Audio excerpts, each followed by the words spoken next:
Bueno, comentaros que contamos con un poquito de tiempo, deciros de parte de la organización que muchas gracias por haber elegido este congreso y por vuestra asistencia y vuestra participación aquí en las comunicaciones. Gracias de parte de la presidenta, de Teresa Castilla, y de la organización y de mi nombre propio. Y bueno, en esta ronda vamos a tener 9 comunicaciones que cada uno de los comunicantes va a contar con 10 minutos. Si pudieran ser menos, mejor. 10 minutos. Si nos sobra algo de tiempo, al final hacemos un turno de preguntas a distintas comunicaciones si tenemos alguna duda o algo. Bueno, la primera comunicación que se va a presentar es la mejora de la convivencia escolar a través del World Café, que lo presenta Francisco Torregrosa y Jason González. ¿Tú eres? Lo presenta él.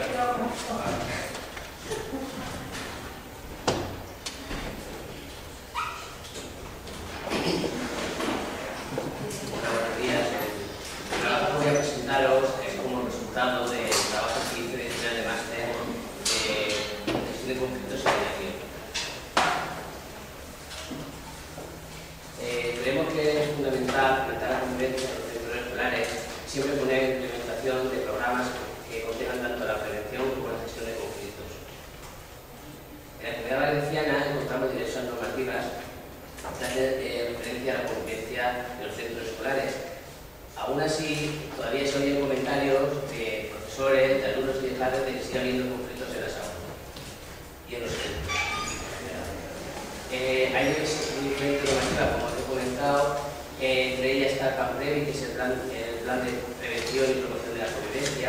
También tenemos el decreto del 2008, que trata sobre los deberes y derechos de los alumnos, de los profesores, pero nosotros hemos centrado más en la orden del 2006, por la que se regula el plan de convivencia de los centros escolares de la Comunidad Valenciana, en la que en su texto recoge que se debe hacer prevención, que se debe hacer resolución de conflictos y que se debe actuar a través de un protocolo de conductas destructivas. A pesar de ello, en el anexo 1, que es el modelo de plan de convivencia que se pone para que los diferentes centros escolares redacten el suyo propio, no contempla ninguna medida preventiva ni ninguna herramienta. Entonces, esto fue lo que nos dio paso a realizar el estudio a partir de aquí. Nosotros elegimos la herramienta del World Café porque es una herramienta que aunque aquí no se conoce, sí que se conoce en bastantes países y con un resultado bastante efectivo. La herramienta del World Café fue creada por Juanita Brown y su esposo David Sachs, que son consultores mexicanos, y es una técnica sencilla porque se trata de conversar en grupos en las que a través de puede ser un tema o diferentes temas, en lo que se busca es llegar a soluciones consensuadas a partir de un trabajo colaborativo en la que hay un aprendizaje. La técnica del World Café lo que hace es que se reparten los participantes en grupos de grupos, se la reparten, pero normalmente no sean grupos numerosos de 4 o 6 personas. Puede ser, como he comentado, un tema y de ahí se sacan diferentes preguntas, o pueden ser diferentes temas que estén relacionados. La técnica es muy sencilla porque se parte en un grupo y al final tienes que terminar en un grupo. Es decir, en todas las mesas hay un coordinador y solamente se mueven el resto de componentes de los grupos. Por tanto, todos tienen que contestar a todas las preguntas o temas que se han planteado, excepto los coordinadores, que son los únicos que se quedan en la mesa y solamente contestan a esa pregunta. Y al final, lo que se hace cuando ya se contesta todo y vuelven a su sitio, lo que se hace es que cada coordinador que ha estado apuntando todo lo que se ha hablado durante todo el paso de todos los participantes, que son las conclusiones que se han extraído. Nosotros realizamos el estudio en un colegio, en un centro de primaria, un centro público de San Vicente del Raspey, que es un municipio que pertenece Alicante, que está muy cerquita de Alicante, está a 6 kilómetros. Lo realizamos con los alumnos de sexto de primaria y las dimensiones, la variable que pusimos era qué es para vosotros ser un buen compañero. Si estáis en el patio y observáis que a un compañero le agreden o le insultan, burlan de él, ¿qué es lo que haríais? Si estáis en clase, lo mismo, y contempláis que a un alumno le están agrediendo o le están burlando de él, ¿qué es lo que haríais? O sea, ¿cómo actuaríais vosotros? ¿Qué actividades os gustaría que os enseñasen en el colegio, en el aula, para que la convivencia entre vosotros fuese mejor? ¿Qué es lo que se está haciendo actualmente en el centro, en el aula, con la tutora o el tutor, para que os veáis mejor? Y después ya les dije, la última variable era que si tuviesen que hacer un cartel para un concurso de educación por la paz, ¿qué es lo que ellos harían? Que lo dibujasen.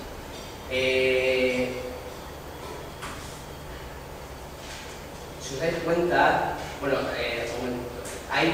nosotros repartimos los alumnos de la siguiente manera. Eran 26 alumnos, hicimos 6 grupos, porque eso era la relación de las preguntas. 6 preguntas, 6 grupos, porque tenéis que hacer todos por todas las preguntas. Entonces lo que hicimos, había 26 alumnos, hicimos 4 mesas con 4 alumnos y 2 mesas de 5. Como veréis, hay un soporte gráfico que en este caso es un papel, puede ser papel de embalar, papel de cocinar, todo lo que se pueda utilizar. Y ahí lo que se trata es que cuando los participantes van pasando de mesa a mesa, las preguntas las contestan sobre ese soporte gráfico. Porque lo que se va a analizar después es lo que hay en el soporte gráfico. ¿Vale? Entonces, ellos tienen que contestarlo escrito, acompañado de dibujos si quieren. Un dibujo por sí solo puede decir muchas cosas. Por tanto, primero las palabras y si tienen dibujos se lo añadimos. La duración de la actividad puede de 3 horas repartidas en 2 sesiones de hora y media y hora y media. En un principio pensábamos que podía ser en hora y media, pero bueno, después nos dimos cuenta de que lo que hacía falta más tiempo. En la primera jornada lo que hicimos fue la realización de algunos café, lo que os he comentado, que va pasando de mesa a mesa.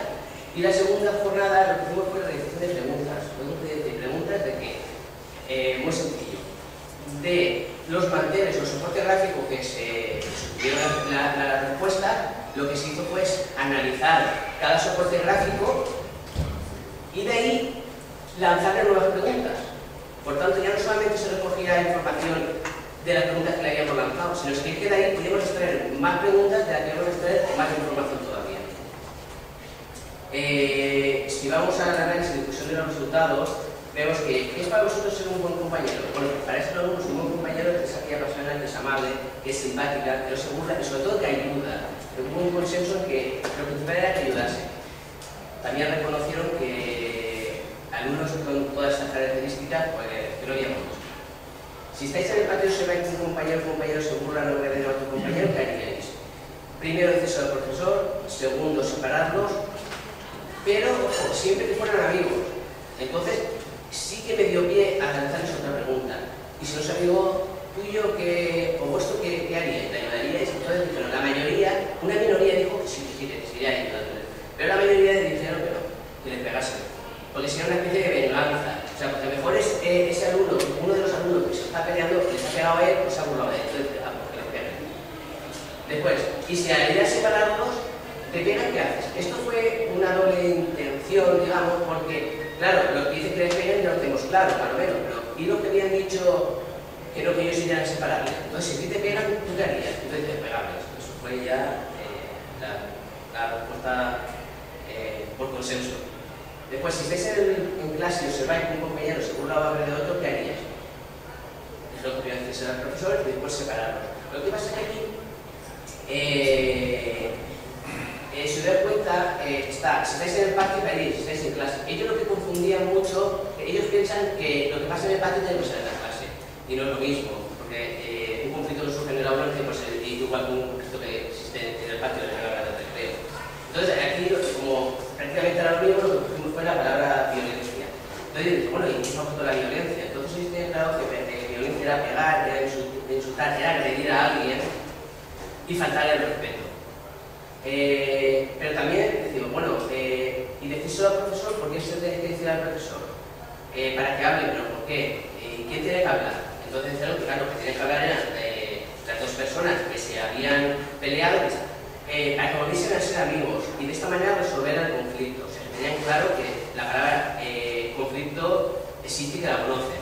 ¿Vale? Entonces, ¿quién creéis que debe estar con estas dos personas? ¿No tienen que estar ellos solos? Dijeron que no, tenía que estar el jefe de estudios o la jefa de estudio, la directora y la tutora, porque ellos son autoridad. Como son autoridad, son ellos los que tienen que estar.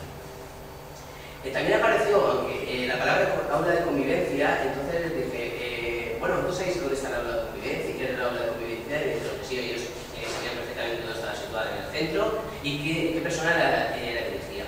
Pero solamente hubo en esa clase un alumno que me supo decir qué es lo que hacía en el aula de convivencia, porque él sí que había estado en el aula de convivencia. Entonces yo le pregunté, bueno, pues dinos tú qué es lo que haces en un aula de convivencia. Entonces él dice que, bueno, que vas, le comentas a la persona que lo dirige que has tenido un problema, qué problema has tenido, por qué lo has tenido, y te hace rellenar una hoja. ¿Vale?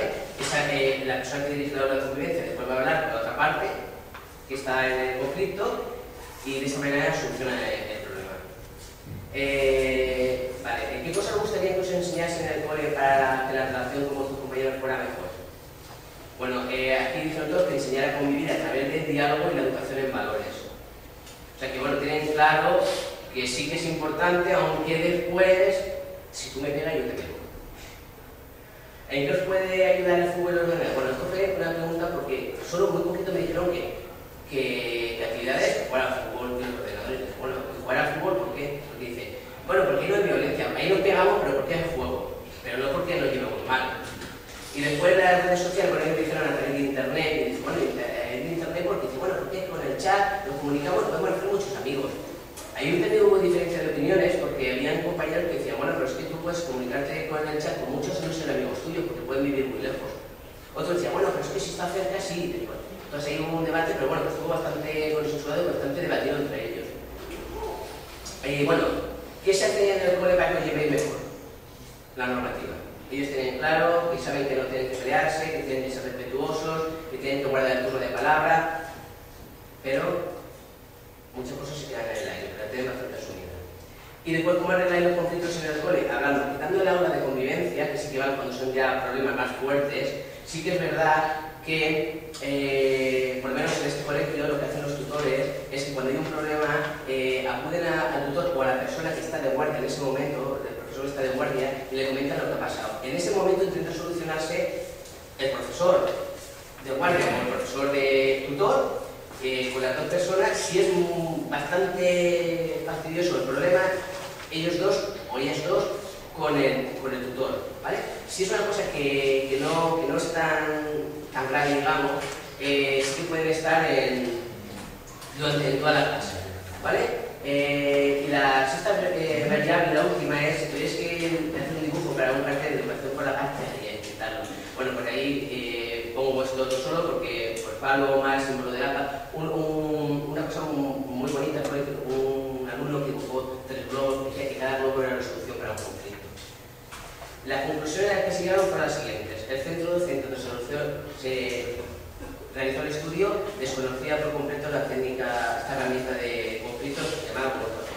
El World Café, por supuesto, ha estado demostrado de que sí que es una herramienta para extraer información de lo que tú quieres preguntarle, pero que además te da pie a que extraigas más información que no te habías planteado en ese primer momento del estudio.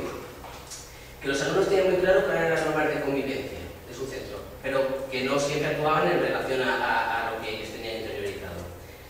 Que en el aula de convivencia sí que se utiliza, se intenta hacer lo mejor posible, pero que no utilizan herramientas de prevención de conflictos, ni siquiera técnicas de resolución de conflictos, por ejemplo como la mediación.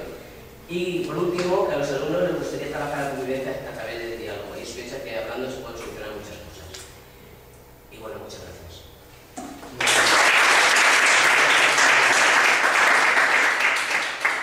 Muchas gracias, Francisco. Dejamos para el final, si hay alguna pregunta sobre la temática, pues la anotáis y al final, si tenemos un huequecillo, pues le preguntamos, ¿vale? La siguiente comunicación es diagnóstico de oportunidades de mejora de la convivencia escolar. Laura Espinosa.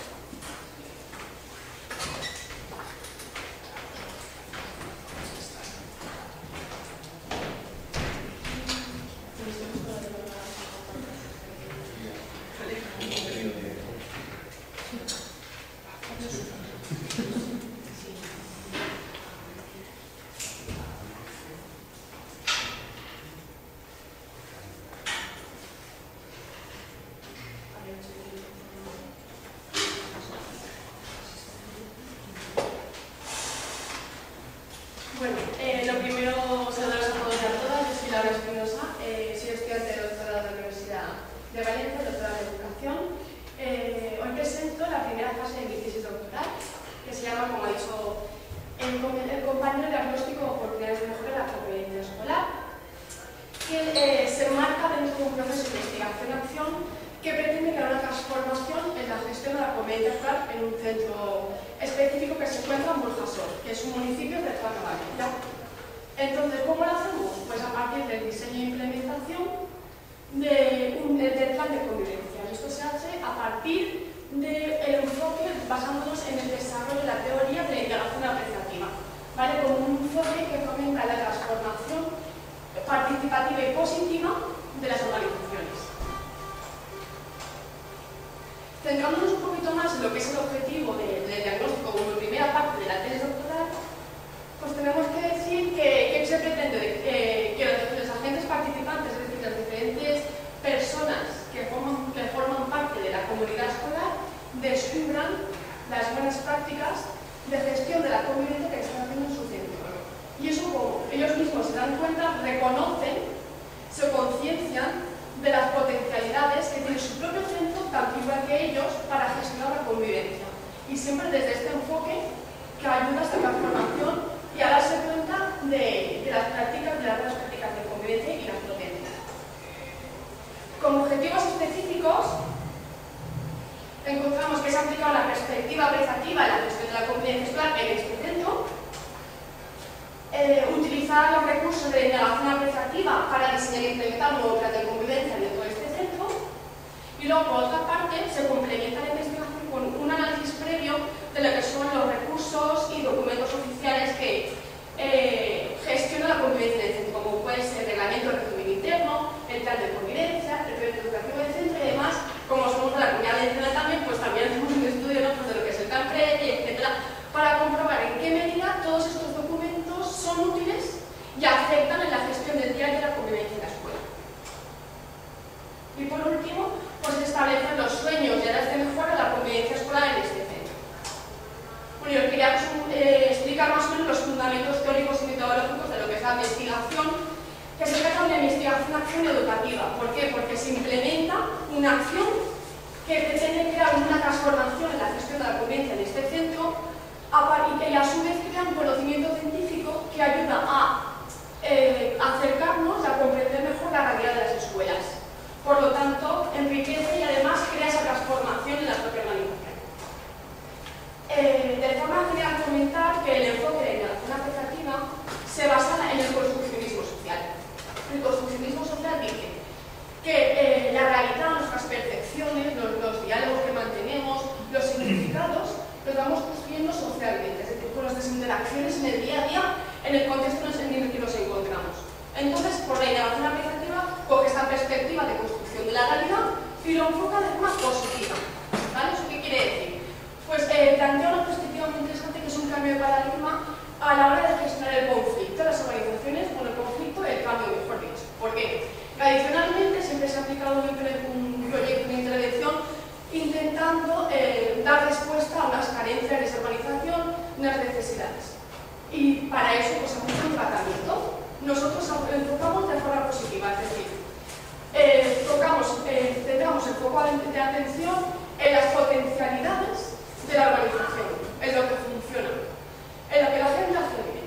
Y eso lo potenciamos para conseguir esa transformación y mejora de esta organización. Entonces encontramos que en el propio nombre de la indagación apreciativa encontramos la esencia de lo que es el objetivo de la misma, que es favorece una apreciación por parte de la comunidad escolar de aquellos factores, esas potencialidades que hacen que en el día a día se gestione la convivencia de forma positiva, a partir de preguntas positivas y transformadoras. Se fomenta la reflexión, se plasma una pregunta que hace que alrededor de esa pregunta encontremos toda la comunidad que forma parte de esta escuela y reflexionen y se den cuenta de aquellas cosas que hacen especial a su escuela, que hacen que en el día a día la convivencia funcione y que estén a gusto. ¿De acuerdo? Y esto no solamente se queda en palabras, sino que además la indagación apreciativa puede estar en un proceso de intervención. Pues esto lo podemos hacer de esta forma. Entonces comentaros que el diagnóstico se basa en la primera y segunda parte, en el descubrimiento y el soñar. Pero toda la tesis doctoral se basa en todo el proceso de implementación concreta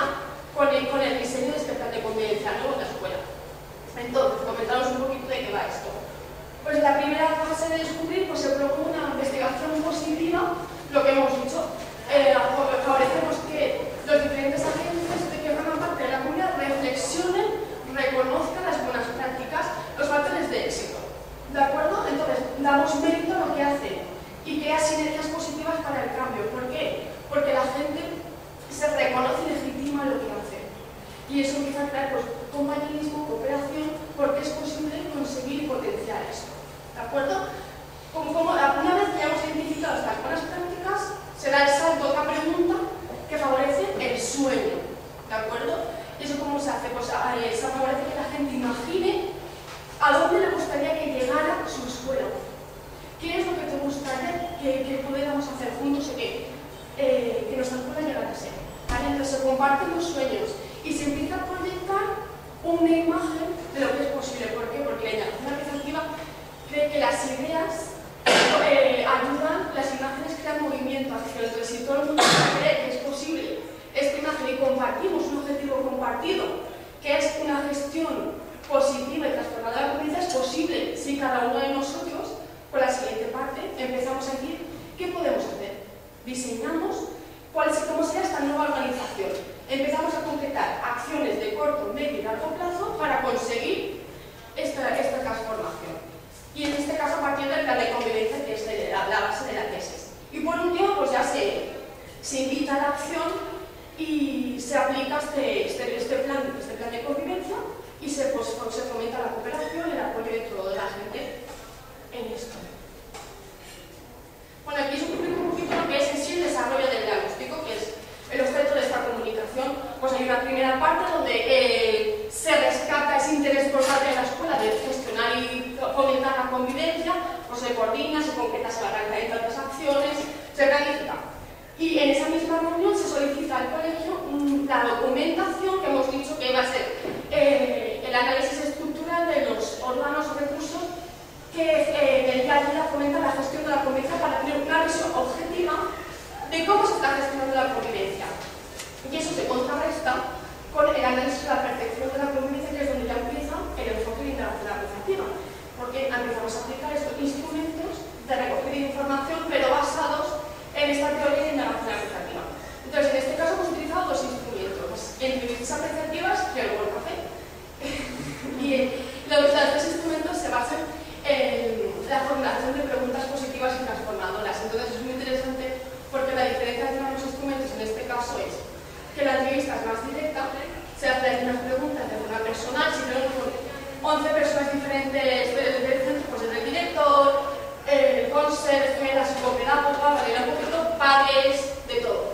Y luego las dinámicas del World Café se realizaron con todo el claustro de infantil y primaria. Entonces estamos hablando de que reunimos alrededor de 35 profesores que realizamos esta dinámica que el compañero Yumi te ha explicado en la exterior de comunicación, donde a partir de preguntas aplicativas se fomenta esta reflexión para el descubrimiento de las potencialidades de la organización y para soñar qué nos gustaría conseguir o qué es lo que debería de ser nuestra organización. Y por último, una vez pues, se ha realizado todo este diagnóstico, pues hace una presentación de lo que es el diagnóstico pues, a la comunidad, al equipo directivo, a los profesores, para que sepan cómo todas sus opiniones son importantes y se están recogiendo porque forman parte de este nuevo plan de convivencia que va por la colaboración de todos a conseguir esa transformación de la gestión de la convivencia de su escuela. Y entonces pues, a mí me gustaría explicaros un poquito, presentaba las preguntas, ¿no? Estas preguntas apreciativas que son las que han ayudado a fomentar esa reflexión. Entonces, en la primera fase de descubrir, pues se descubren las buenas prácticas y puntos fuertes de la convivencia. Y a partir de esta pregunta, desde tu punto de vista, ¿cuáles son las mejores soluciones que han encontrado desde tu centro escolar para gestionar la convivencia? Entonces, estamos hablando, destacamos lo que haces tú, lo que hace el compañero, lo que hemos hecho entre todos. Y sobre todo, no estamos hablando de las carencias, sino de las cosas que hacemos bien. Entonces, la gente sale de estos encuentros con una actitud diferente. Oye, es posible, hacemos cosas que nosotros compartimos unos objetivos y somos capaces de construir cosas. ¿Vale? Y a su vez, tampoco negamos que existen las necesidades y las carencias. Entonces, es importante tener en cuenta, pero se enfoca el trabajo sobre las necesidades como oportunidades de mejora. ¿De acuerdo? Entonces, se potencian las buenas prácticas para reconducir estas oportunidades. ¿De acuerdo? Entonces, la pregunta que se hace es: ¿cuáles son las cosas que se pueden mejorar de cara al futuro respecto a la convivencia en tu centro? Entonces ya tenemos una panorámica de las potencialidades de lo que es la organización escolar en este caso. Y por último, pues la pregunta que cito para fomentar ese sueño y esos retos, ¿no?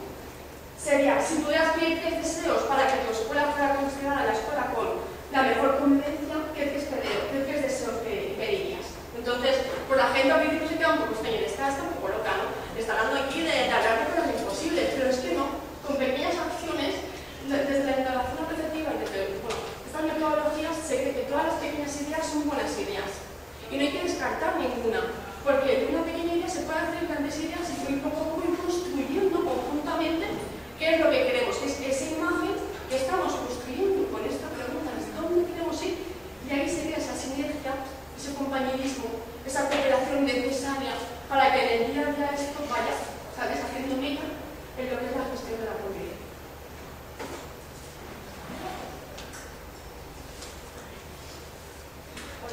Pues tenía unas imágenes muy chulas de los manteles, porque trabajamos con los niños, los portafés son dinámicas de grupo que nos juntamos en grupos de 4 o 5 personas en mesas donde hay manteles de papel, los platos, que me han explicado y estaba mañana. Pero la verdad es que hay de todo, tengo otras perspectivas, 4 cosas y otras que se playan y ponen ahí dibujos súper chulos. Entonces, he puesto 2 imágenes, pero bueno. Terminar con esta cita, ¿no?, que intento expresar un poquito lo que es la genialidad de la narrativa. Michelangelo esculpió su David a partir de una imagen perfecta que se formó antes de empezar a cincelar una pieza de mármol previamente desechada.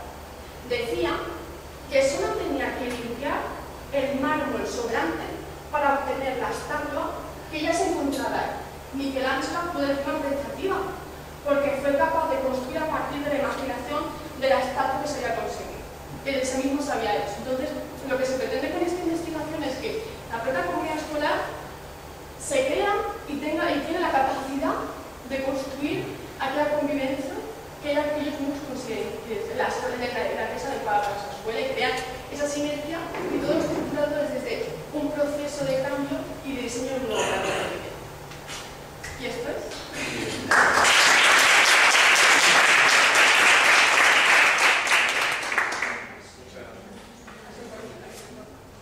La siguiente comunicación, las aulas de convivencia en el ámbito de los centros de educación primaria y secundaria. Patricia Gutiérrez.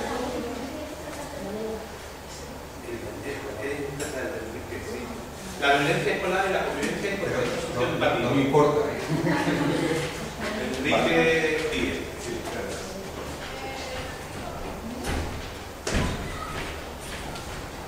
Muy buenas. Yo vuelvo a lo clásico, que es hablar. No utilizo presentación. Bueno, en síntesis, esta comunicación responde a un tema que nos ha preocupado bastante, que es el tema de la violencia escolar y sobre todo la construcción mediática de la misma. Y nos preguntábamos si realmente lo que se ha venido utilizando últimamente, ya no tanto, ya no salen tanto los medios, pero sí cuando empezamos a realizarlo, era sobre todo que parecía que algunos que consideramos casos esporádicos de violencia escolar habían saltado los medios de comunicación y se estaba creando una especie de alarma social, y parecía que la escuela se estaba convirtiendo casi en un campo de batalla permanente. Otra cosa es la disrupción educativa, que eso parece que es una constante inevitable en toda labor, y que aprender a afrontarla nos parecía que era interesante desde planteamientos educativos y constructivos y no desde lo cognitivo, al menos en la formación del profesor. Bueno, pues la idea que barajamos a la hora de hacer la investigación es que últimamente se está generando mucho desde los medios un estado de malestar en la institución escolar y, por otra parte, un clima social de alarma, y se está utilizando para proponer leyes de autoridad del profesorado, sobre todo en comunidades autónomas dirigidas por el Partido Popular, donde se propone prácticamente judicializar las relaciones pedagógicas, y nos preguntamos si esto ayuda a construir y a conseguir un clima escolar y de aula realmente caracterizado por aquello que planteamos de valores y de comportamientos de reconocimiento, respeto, de cuidado, de derechos y deberes recíprocas. Es más, si realmente establecer leyes de autoridad de profesorado por ley es lo que va a conseguir que realmente la tengan y que la ejerzan además con buenos criterios. Y como casi todas las investigaciones en violencia escolar, siempre se pregunta la perspectiva del profesorado, que parece que somos los que tenemos autoridad para hacer estas afirmaciones, y empezamos a ver que en algunas de ellas empezaba a incorporar también la perspectiva de las familias y del propio alumnado, no solo de los chicos y chicas mayores, sino también infantil. Fue lo que hicimos aquí, tratar de incorporar también la visión del alumnado y de las familias, que es un poco lo que me voy a centrar porque no da tiempo a investigación, pero sí al menos apuntar algunas de las cosas que surgieron en torno a la visión que tiene la familia y a la visión que tiene el alumnado, o al menos las familias si le da tiempo. Pues las preguntas que nos hicimos fueron las siguientes. La primera fue: ¿es real el aumento de la violencia en los centros escolares o es un fenómeno mediático intencionado?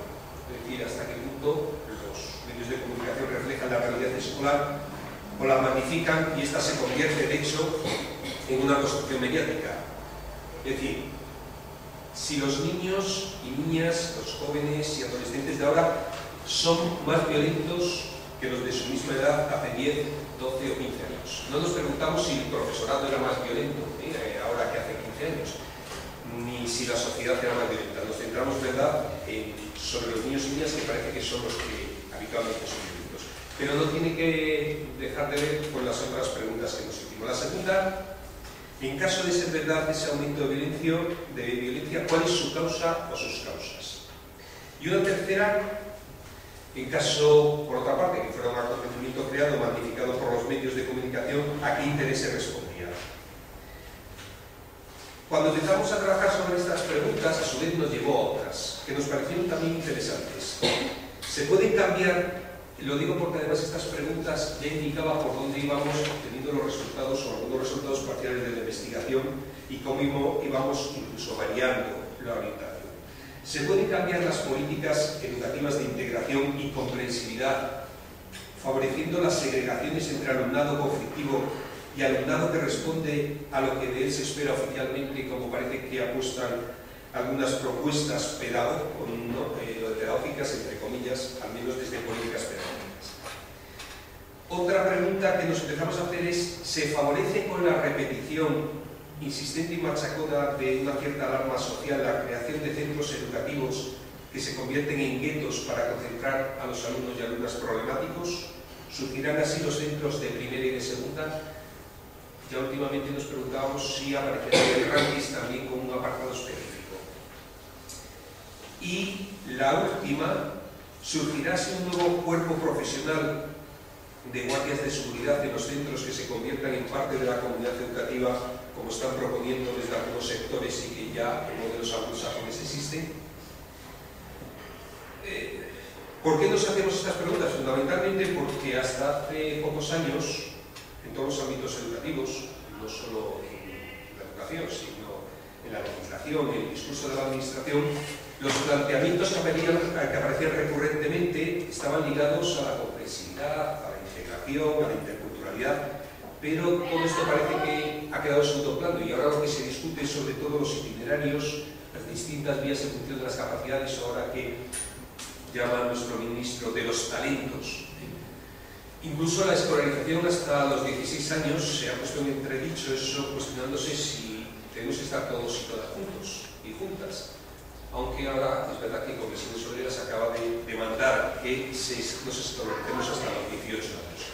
Pero parece que las líneas van en otro sentido. Pero aún nos hicimos preguntas más radicales y que ahondaban en factores sociales de la violencia, como las siguientes. Y que tiene que ver con contexto socioeducativo, no solo con el ámbito formal escolar. En la sociedad del neoliberalismo capitalista, donde lo que se fomenta son fundamentalmente valores como la competitividad, la rentabilidad, la eficacia económica, el individualismo, donde además competir implica desconfiar, ver al otro como un enemigo al que hay que vencer o superar, donde el individualismo marca la preocupación exclusiva por mis intereses y el olvido de los problemas sociales. ¿Es posible no ser agresivo? ¿Cómo educar en una sociedad así y no ser agresivos? Otra pregunta que también nos planteamos: una sociedad donde las expectativas futuras de muchos jóvenes se concretan en el desempleo, en las empresas de trabajo temporal, en la precariedad laboral, mientras se les ofrece además, por contra, una sociedad de consumo desaforada, en donde parece que solo triunfa la gente guapa. ¿Es posible la convivencia pacífica y constructiva?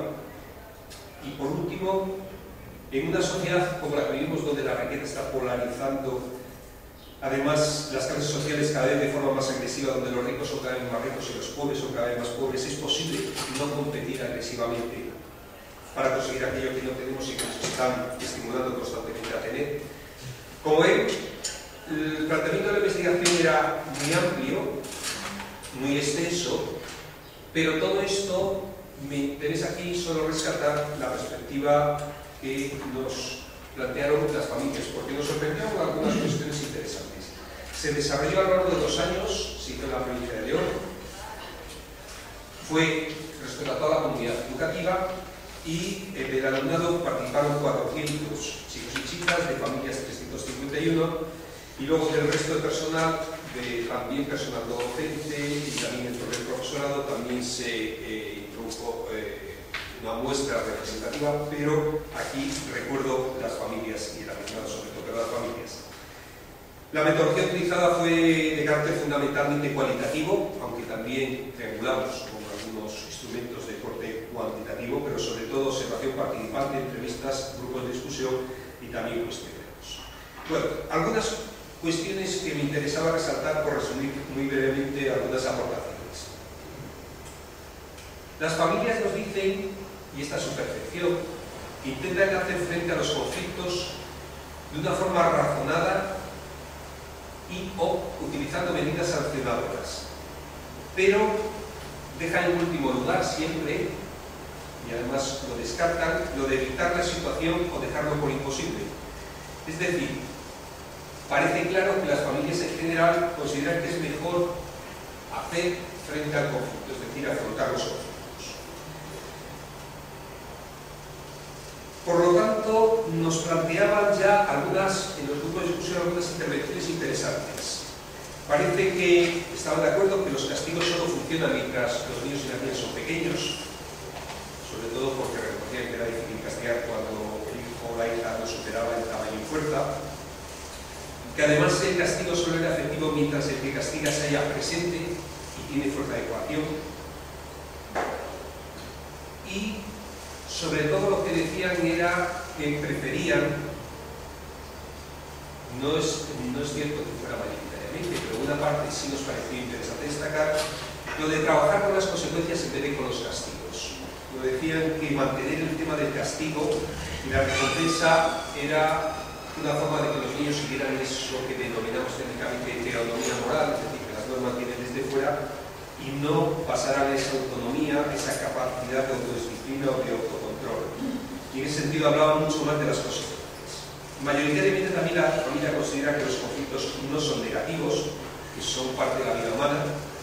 Incluso algunas de las familias hablan claramente de crear guías de aprendizaje.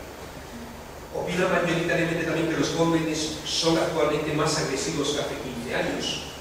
Y esto nos preocupó y lo correlacionamos con la siguiente pregunta. La siguiente pregunta era ¿de dónde surge esta creencia? ¿De dónde han obtenido los datos para realizar esta afirmación? Y sí que es altamente significativo que casi el 53% hablaba de las noticias de televisión y de prensa, lo cual nos indicaba, bueno, pues, la gran influencia que tiene. Es decir, hablan de los otros niños como conflictivos y que ha aumentado no los suyos, pero son los otros los que parecen que ha aumentado el conflicto. En cuanto a las relaciones con el centro, la familia espera del centro educativo una educación integral de los niños y las niñas. La opción menos elegida era que el centro se encargara única y exclusivamente de impartir conocimientos académicos y científicos. Y esto podría, entendemos, explicar, entre otras cosas, una de las razones del desencuentro de familia-centro educativo, sobre todo en centros de secundaria, donde buena parte del profesorado sí que habla de que su función es transmisión de conocimientos científicos fundamental. Y en cuanto a la relación que espera tener la familia con el centro, de cara a la educación, las expresiones que utilizan las familias sobre todo es tarea compartida, que deberían ser común y carne, es necesario buscar cauces más numerosos y sinceros entre centros y familias. Y en cuanto cuando surgen conflictos, considera solo un 60%, 55,84 en concreto, pero cerca de un 60% que el centro educativo les ayuda. Y nos pareció sorprendente que hubiera tanto porcentaje de familias que opinan que el centro no les ayuda ante los problemas que tienen y ante los conflictos que sufren. Lo cual sí que parece que tenemos que volver a recordar aquello de que deberíamos establecer y mejorar la relación de familia-centro educativo. Porque dice que casi siempre que se les llama a las escuelas, parece que es para que que ha habido un problema, un conflicto, es decir, un estímulo aversivo, para echarles casi siempre, como decía una de las madres, la bronca, con lo cual no es muy atractivo, al menos la relación que se establece fundamental. Y mayoritariamente la familia considera que es violencia las formas tradicionales habituales de la misma, como es insultar, como es pegar, en menor grado retirar el afecto, pero nos sorprendió que el poner motes, la exclusión o el comparar a unos niños con otros, considerado hoy día como formas de violencia desde una concepción más amplia, no les parecían muy evidentes. Eso sí, nos sorprendió porque luego en los grupos de discusión, cuando se discutía este tema y se analizaba, sí empezaba a ser considerada como tal. Es decir, realmente lo que percibimos es que fundamentalmente las familias, en medida que reflexionan sobre ello, sí van percibiendo esos otros aspectos. ¿Dónde se aprende a resolver los conflictos? ¿Quién nos enseña? Acabo ya mismo, que se aprende sobre todo a través de modelos adultos y que por eso las familias sí que se sentían responsables, pero tenían también el sentido de responsabilidad al profesional. Bueno, estos son algunos de los apuntes fundamentales que hago de referencia, pero la investigación más extensa será publicada recientemente. Muchas gracias.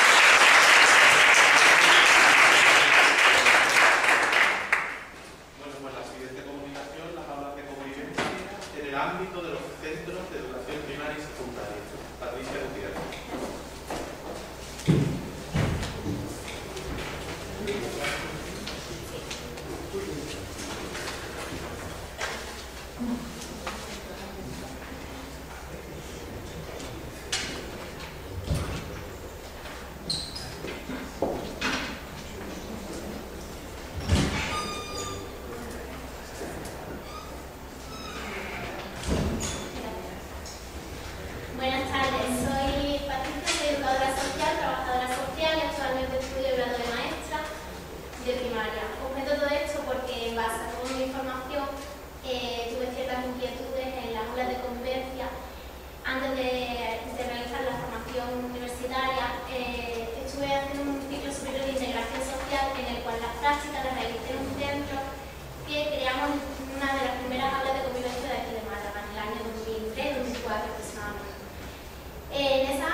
me llevó a plantearme que si funcionaba, mi hipótesis de partida fue que las aulas de convivencia no estaban funcionando con los objetivos por los que fueron propuestos. En los planes de convivencia, en los planes de centro se recogen los objetivos y el funcionamiento de las aulas de convivencia y yo me di cuenta que estaban muy bonitos puestos para el plan de centro, pero realmente no se llevaban a la práctica. Necesitaba también saber si las necesidades que había cuando se crearon eran las mismas que había ahora, que si los centros se estaban adaptando a las nuevas necesidades, no simplemente ven y reflexionan sobre lo que te ha pasado con un compañero. Ese alumno puede tener necesidades ahora que antes a lo mejor el alumnado no tenía, habrá que descubrirlas. Y comprobar el grado de implicación y el perfil de los profesionales, de los docentes. Las necesidades han cambiado, igual que va avanzando la sociedad, cambian las necesidades, pero la escuela también debe avanzar. El perfil de los profesionales, como he estado viendo a lo largo de todo este tiempo, ahora ya con el máster parece que va a cambiar un poco, pero en secundaria sobre todo, cuando hay profesionales muy buenos en su materia, pero les falta un poco de formación en desarrollo personal, en crecimiento personal, un poco en las habilidades sociales, en el tú a tú, ¿no? Un poco el acercamiento que actualmente se está viendo una necesidad en los centros.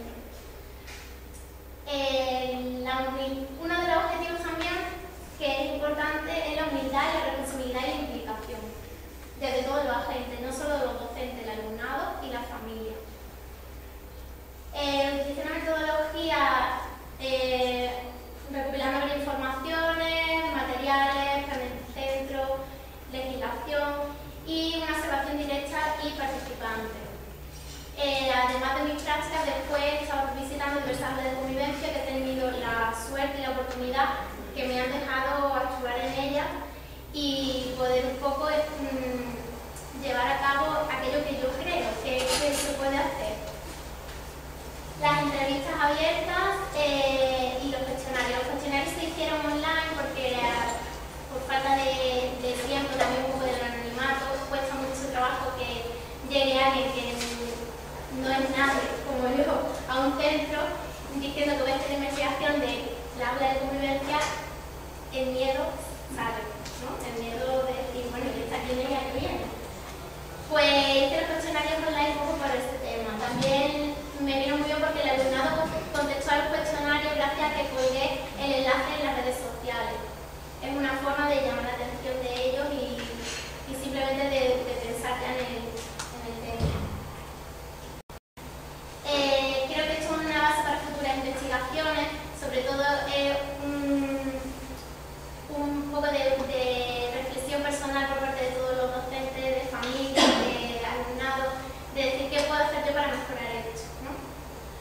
Las actuaciones anuales, el Observatorio de Convivencia Escolar de Andalucía publicó un informe que se harían evaluaciones anuales.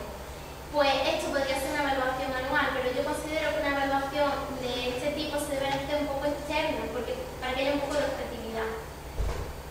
Hay muchos centros que están haciendo actuaciones de convivencia muy importantes, pero o no se conocen o no se les da el valor que tienen entre muchos los propios compañeros del mismo centro. Aprovechar los recursos y materiales que existen, he encontrado con muchísimo material de aulas de convivencia, muchísimos instrumentos para trabajar en ella y considero que solo hace falta un poquito de creer en que se puede. El alumnado está formado, no queremos ser un alumnado formado, ¿no? Queremos un alumnado que sea capaz de estar en una sociedad en la que vivimos, de desarrollarse como persona y que sea capaz, que tenga las herramientas disponibles para salir a la realidad, ¿no?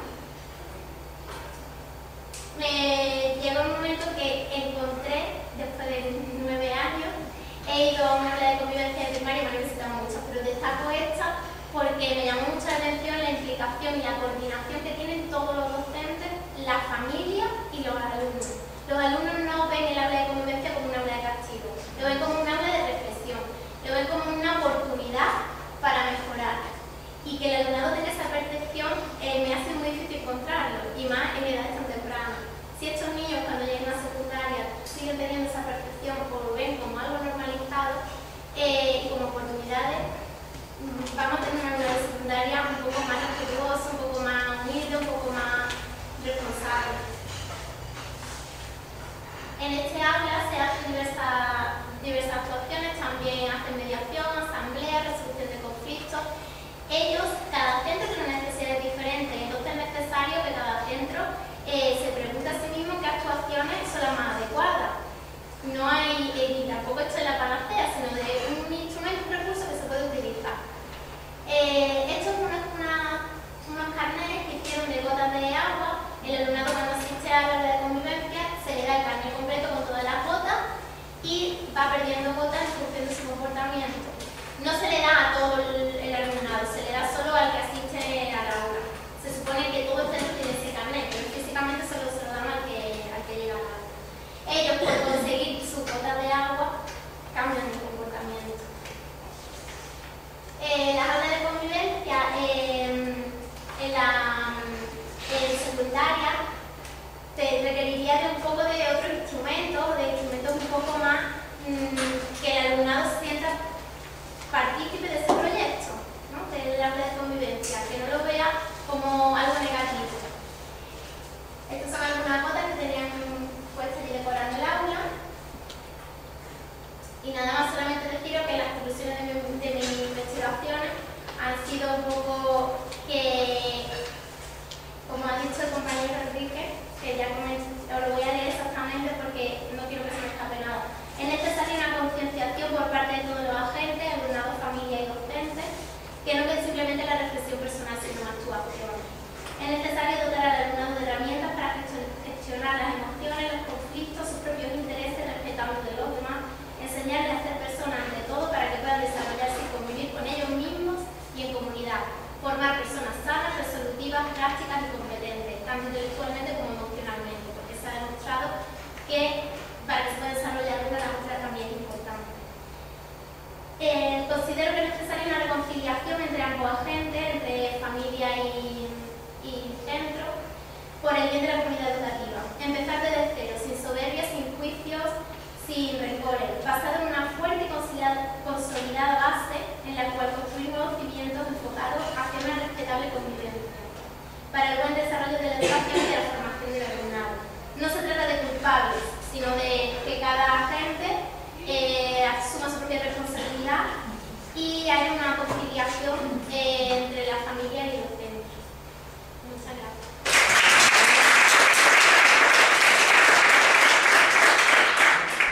Muchas gracias, Patricia. Bueno, la siguiente comunicación, el alumno mediador, herramienta clave en la resolución de conflictos. Es un problema a la luz de la primera parte, porque es que hay partes que están más claras que los estudios que los deberían. Bajar, quitarla. Sí, la luz de delante de la pantalla. No, eso. A ver, no es una básica.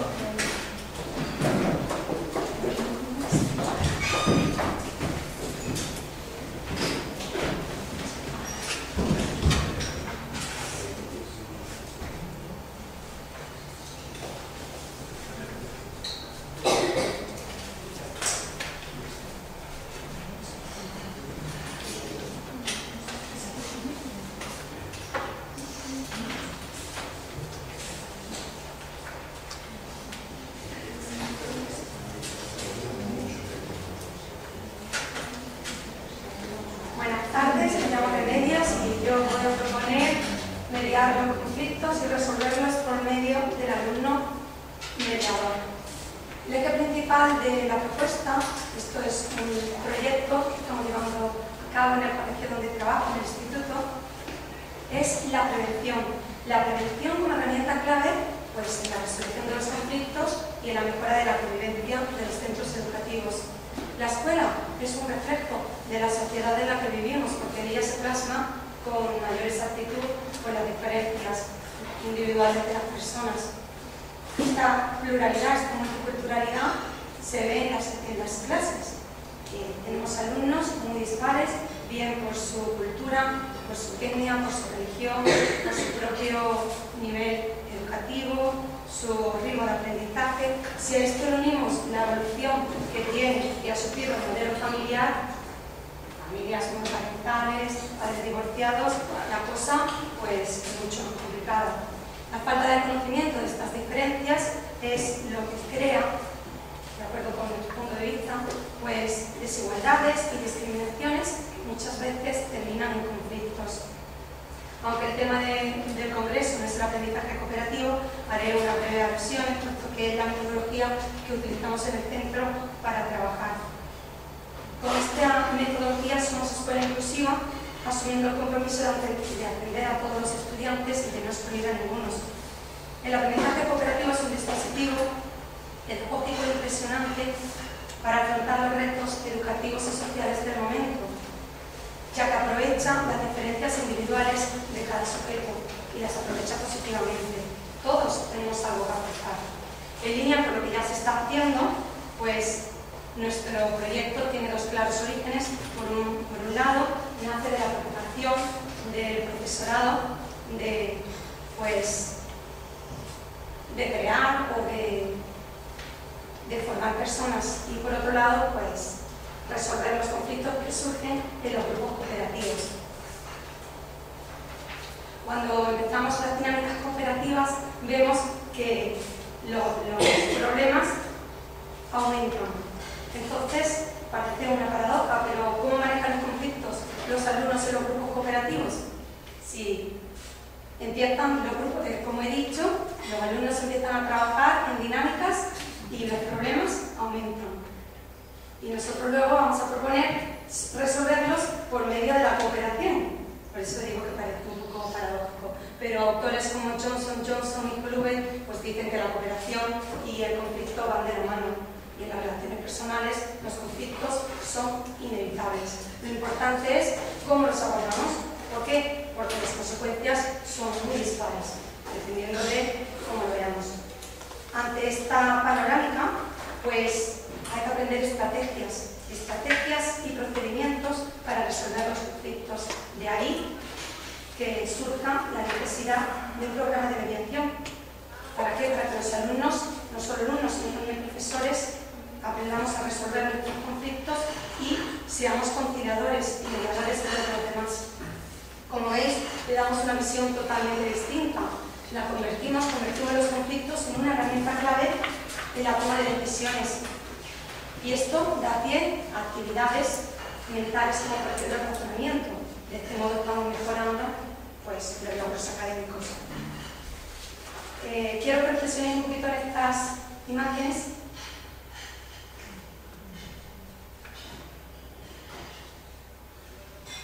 Como veis, las cosas no siempre son lo que parecen, tienen más detalles de lo que percibimos en el primer momento, depende de nuestro punto de vista, y cuando la analizamos con otras personas, pues nos damos cuenta de detalles que no habíamos visto antes. El proceso de mediación está envuelto por muchísimas preguntas. Por ejemplo, pues, ¿cómo se llevará a cabo? ¿Qué casos serán? ¿Qué casos podremos resolver mediante la mediación? ¿En qué consiste la formación? ¿Qué alumnos y qué profesores serán mediadores? ¿Y qué aceptación va a tener? Como veis, todo proyecto nuevo tiene una serie de desafíos y de riesgos, pero nosotros pues hemos superado todas estas barreras y nos hemos lanzado. La mediación la podríamos definir pues, como una situación en la que una persona actúa como intermediario entre dos o más partes para facilitar pues, la comunicación. El mediador es esa tercera persona neutral que ayuda a mejorar las relaciones interpersonales y disminuye, por supuesto, la hostilidad entre los grupos implicados. Pretendemos llegar a una solución por medio de la mediación que sea consensuada, que sea estable, por medio de la cual se beneficien ambas partes, y esto se va a conseguir por medio del diálogo y de la negociación. De este modo estamos evitando la confrontación antagónica de ganador-perdedor. Con eso no llegamos a ninguna parte. ¿Qué características tiene la mediación? Se trata de que os la tengo que vender un poquito, ¿verdad? Porque mi colegio está funcionando. Yo quiero hacer hincapié en la voluntariedad. Cuando hacemos algo de manera voluntaria, normalmente debe funcionar. ¿Por qué? Porque se facilita una mayor implicación por parte de las personas involucradas, una mayor responsabilidad y compromiso, en los acuerdos tomados y, por consiguiente, debería funcionar. Debe ser flexible, nos tenemos que adaptar a las necesidades de las personas, de los participantes, imparcial. El mediador no es un juez, no es un árbitro, no puede decir lo que está bien, lo que está mal, no puede dar su veredicto, y por último, confidencial, que claro, eso es bastante importante para que nos sintamos cómodos. Como veis, nuestro proyecto es bastante ambicioso. Entre nuestras metas podemos señalar la de adquirir y aprender habilidades sociales para resolver los conflictos pacíficamente, comunicativas, habilidades de reflexión y de autocontrol en la toma de decisiones, mejorar el clima de la comunidad educativa, reforzando valores como la cooperación, la empatía, la responsabilidad. ¿Qué más pretendemos conseguir? Pues disminuir el comportamiento cognitivo y autoritario que es tan común en nuestros alumnos, o favorecer la autorregulación. Esta autorregulación la queremos favorecer por medio de soluciones, que los alumnos aprendan a tomar soluciones de forma autónoma. Importante, porque esto ya lo estamos notando, disminuir el uso de sanciones y de expulsiones. ¿Ha disminuido? Pues bastante. Y por último, pues estimular la creatividad y la imaginación. El proceso de mediación pasa por las siguientes fases. En un primer momento sería la premediación. Esta fase se centra en crear las condiciones que facilitan el acceso a la mediación. El mediador se presenta y habla con los implicados de forma individual, para que cada uno le cuente su versión de los hechos. Y después el grupo de mediación pues ya decidirá si el caso es susceptible de ser mediado. En la segunda fase, la presentación y las reglas del juego, se encarga de crear confianza en el proceso entre los mediadores y los mediados. Se explica el procedimiento y las normas que hay que respetar. No interrumpirse, respetar el turno de palabra, no faltarse al respeto. En una tercera fase, cuéntame, las personas mediadas exponen su versión de los hechos. Es el momento de expresar los sentimientos, de ser escuchados, por eso lo de la confidencialidad, que es muy importante. Aquí, el mediador tiene que crear pues, un clima asertivo de confianza y de cooperación, tiene que apoyar el diálogo, establecer turnos de palabra, pero al mismo tiempo tiene que escuchar activamente para recoger la información más relevante que le permita ajustar su forma de actuar. En la cuarta fase, aclarar el problema, tenemos que identificar los nudos conflictivos y es el momento de que haya un consenso o que empiece a haberlo. Se señalan los puntos problemáticos de coincidencia y de divergencia según cada parte y hay que centrarse en lo positivo, en los elementos que pueden deshacer el conflicto y que podemos de forma que podemos avanzar hacia el entendimiento. Llegamos a la quinta fase en la que se tienen que proponer soluciones. ¿Quiénes? Pues los propios implicados. Cuando los conflictos son bastante graves, se recomienda que empecemos resolviendo o elaborando acuerdos sobre temas secundarios. ¿Para qué? Pues para ir limando asperezas, disminuyendo las tensiones y crear un clima propicio para tratar conflictos mayores. El mediador pues, se tiene que acordar de centrarse en aquellos puntos positivos que cada parte va diciendo sobre la otra. Por último, llegamos a un acuerdo que sería el objetivo de la mediación, el acuerdo. En esta fase precisamos con claridad los acuerdos tomados. Estos tienen que tener una serie de características, tienen que ser equilibrados, tienen que ser claros, precisos, aceptados por las dos partes, con expectativas de mejora de la relación y redactados por escrito. Es como un contrato que ambas partes firman y se comprometen en cumplir. También aquí pues hay que consensuar la forma de cómo se va, el seguimiento que se le va a hacer al acuerdo. Para eso lo hemos hecho. Como veis, el mediador tiene que tener características, ¿verdad? Bastantes. Tiene que tener una actitud conciliadora, tiene que facilitar la comunicación entre los implicados que tienen el problema, tiene que tener firmeza en sus propuestas, tiene que ser imparcial y neutral. Nuestro proyecto sigue en las siguientes etapas. En un primer momento fue la sensibilización de la comunidad educativa y la viabilidad de proyecto en nuestro centro concreto, ver los pros y los contras. Pero como veis, pues encontraron más pros que aspectos negativos. En un segundo momento se seleccionaron a los alumnos mediadores, ellos accedieron al programa de forma voluntaria y por último se aprobó por toda la comunidad educativa. En un tercer momento, pues llegamos a la formación y a la difusión del programa, pues a las tutorías, se hicieron trípticos, también pues con los tablones de anuncios. Y en la última etapa sería la que nos encontramos. El programa lo iniciamos hace 3 años, llevaríamos pues entonces unos 2 años y medio. El seguimiento y la evaluación, lo cual es fundamental para saber si algo funciona. El mediador pues, se reúne con frecuencia con sus alumnos, van tratando las dificultades y también los temas formativos. Tenemos un protocolo de actuación, un libro, pero claro, como tenemos aquí limitaciones de tiempo, no me voy a parar. Voy a centrarme y resumir brevemente algunos de los resultados que hemos obtenido. ¿Vale? Señalar pues, que es una experiencia de aprendizaje para todo el que se forma y la experimenta, de hecho lo dice, porque proporciona herramientas beneficiosas que pueden extrapolarse a nuestra vida diaria. Aquí pues os digo, en el mundo laboral podemos aplicar, pero también en la vida familiar, en la escuela, por medio de las habilidades sociales que vamos a aprender. Las habilidades por medio de la mediación y del aprendizaje cooperativo, que ya os dije que era la metodología que utilizamos en el centro. Tengo que decir que no es un remedio infalible. Y por supuesto, siempre va a haber casos que no son susceptibles de ser mediados y alumnos que nunca pues, recurrirían a esta práctica.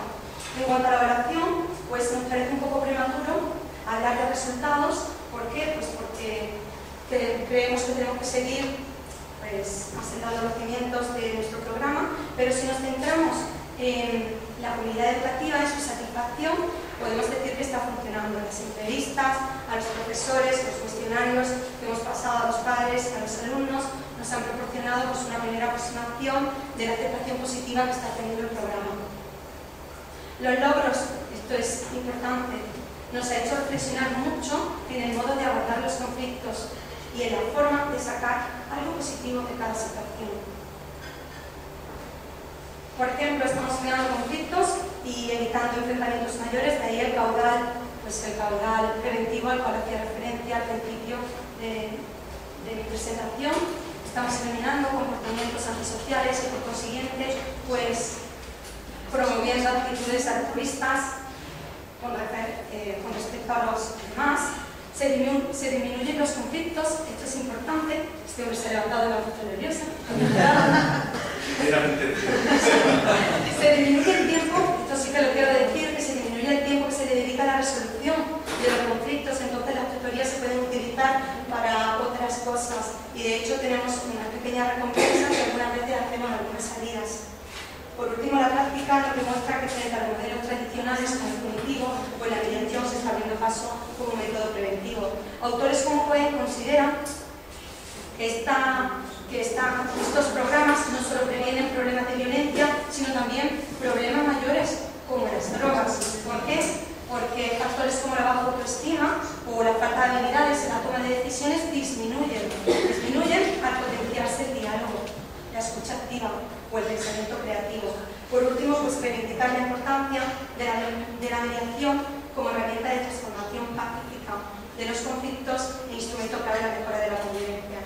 ¿Por qué? Pues porque causa situaciones conflictivas o desarrolla competencias necesarias para convivir, partiendo del respeto y fomentando el diálogo y la escucha activa de todas las personas implicadas. El reto, pues, la consolidación del programa y también crear redes de apoyo con otros centros y con otros alumnos. Muchas gracias. Si queréis preguntarme algo, pues...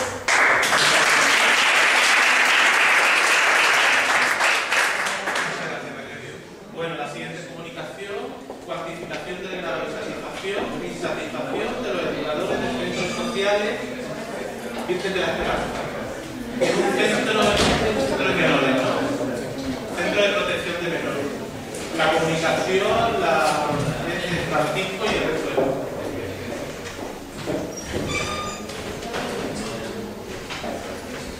En primer lugar, intentar ser respetuoso con la organización, sobre todo con los presentes, porque ya a la hora que me toca a mí poner, para mí va a caer un poco de atención, ya que No, yo que sé, igual que Enrique, ya vamos, no voy a hablar más con datos ni con gráficas. Yo sé que la palabra cuando se acompaña con la imagen es irresistible, pero ya a esta hora si lo acompañamos de unos vinitos y unas tapas, creo que va a quedar mejor.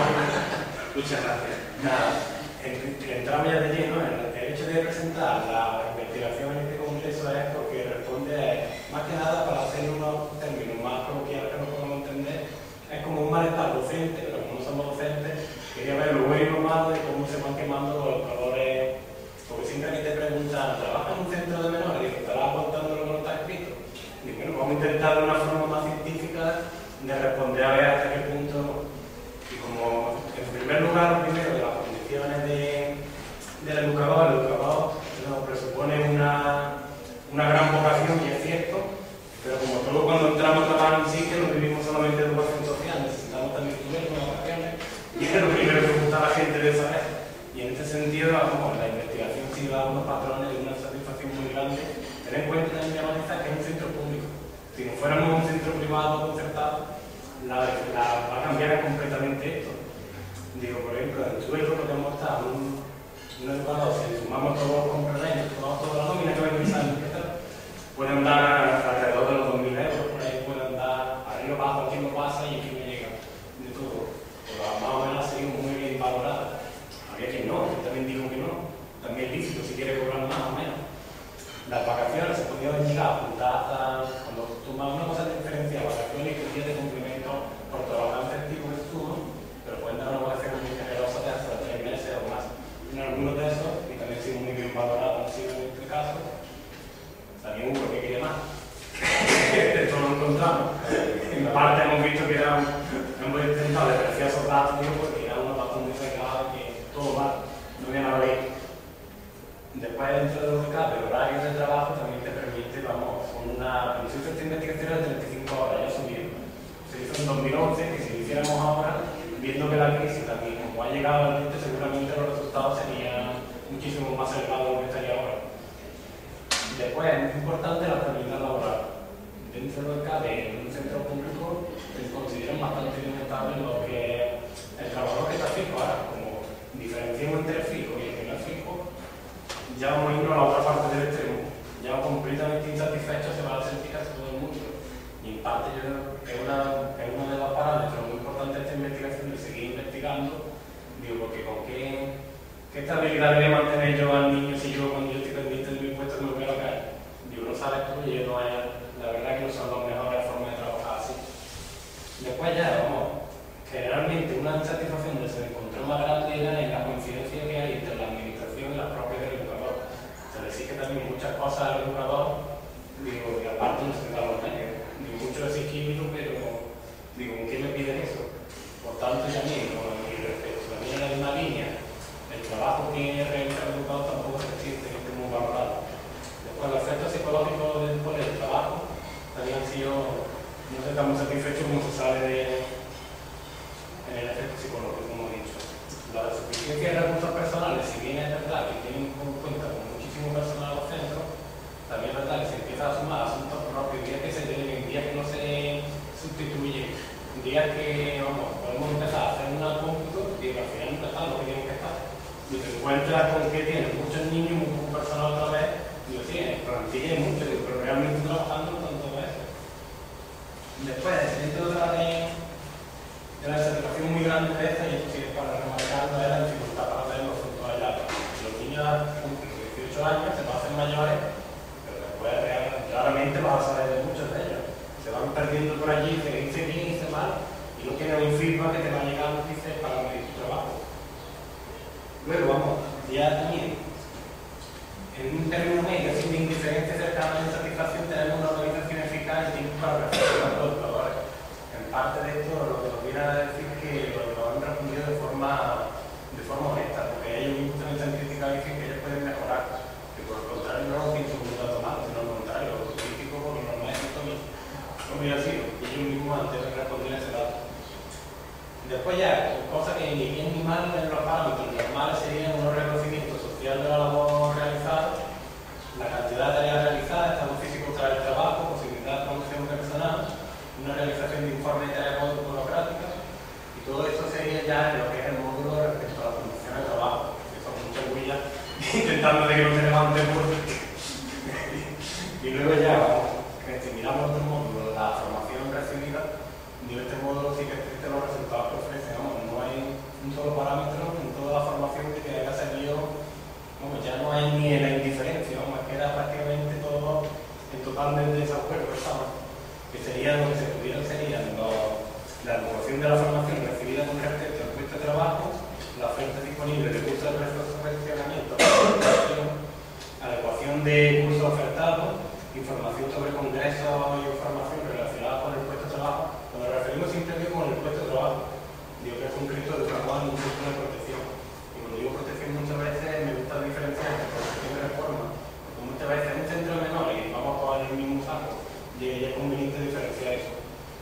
Luego tenemos la posibilidad de realizar encuentros foros con profesionales de otros centros, digo que también los nefastos los resultados que no se ven por ningún lado, facilidades para formarse en nivel de permiso, compaginar trabajo y horario de trabajo, y la oferta de formación del puesto de desempeñar, todo ha salido prácticamente bastante desafortunado.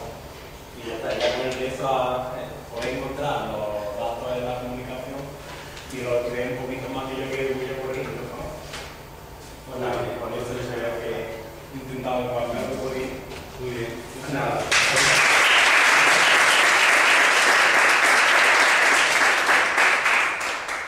Trabajamos en otras organizaciones, nos vemos reflejados en muchos de los apartados que ha tratado, ¿verdad?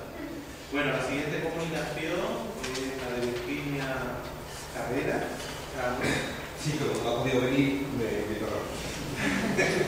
Repito. La aplicación se llama Violencia de Género, Convivencia y Educación. Es posible educar para la convivencia en igualdad en una sociedad que regula la prostitución como concepto. Es justamente porque el Congreso, si lo fijáis, habla de contextos socioeducativos y parece que siempre hablamos de lo escolar y siempre estamos centrados en lo escolar. Entonces esta es una investigación que estamos haciendo sobre prostitución y educación realmente. Como no me voy a poder extender, hago solo algunos apuntes finales de lo que estamos de alguna forma encontrando. Primero, son 15 cuestiones rápidas, las he recortado y son los resultados y la conclusión. La primera es que la prostitución es una forma de violencia de género, es decir, lo que las propias mujeres prostituidas reflejan es que lo que tienen que soportar equivale a lo que en otros contextos correspondería a la definición aceptada de acoso y de abuso sexual. Segundo, que regular la prostitución lo que legitima implícitamente son las relaciones patriarcales, es decir, equivale a aceptar un modelo de relaciones asimétricas entre hombres y mujeres y de hecho establecer y organizar un sistema de subordinación y dominación de las mujeres. Y al final lo que acabamos es anulando decenios de lucha por la igualdad que se ha venido avanzando. Tercera, que al legitimarla lo que hacemos es convertirla en un soporte del control patriarcal y de la sujeción sexual de las mujeres. Y además como efecto negativo no solo sobre las mujeres y las niñas que están en prostitución, sino sobre el conjunto de las mujeres como grupo, ya que lo que hace la prostitución es consolidar y confirmar las definiciones patriarcales de las mujeres, cuya función en este contexto sería estar al servicio sexual de los hombres. Cuarto, que si reglamentamos la prostitución, al integrarla en la economía de mercado, lo que estamos diciendo es que esto es una alternativa aceptable para las mujeres y por lo tanto, si es aceptable, no es necesario remover las causas ni las condiciones sociales que posibilitan y determinan a las mujeres a ser prostituidas. Es decir, lo que estamos reforzando en definitiva es la normalización de la prostitución como una opción para las pobres, para las mujeres pobres. Quinta, que cuando se habla de prostitución y es el eje central en el que se fue trabajando la investigación, el eje de las discusiones se centra en la situación de las prostitutas, ocultando o minimizando el papel de los prostituidores. Y ahí vendría la sexta propuesta, que estamos trabajando sobre ella, los resultados que debemos empezar a proclamar insistentemente un hecho que parece incontrovertible como punto de partida clave de la Constitución, es que si no existiera demanda por parte de los hombres, no habría oferta. Eso parece claro. Es decir, que sería lo segundo, que somos los hombres como clase los que mantenemos, forzamos y perpetuamos el sometimiento de mujeres, niñas y niños a esta violencia de género, demandando este comercio y socializando además a las nuevas generaciones en su uso. Bueno, no me puedo extender aquí, es el tema de que cada vez hay más hombres y jóvenes que acuden a la prostitución sexual en una sociedad que se supone más comiendo represión sexual que la dictadura. Sorprendente.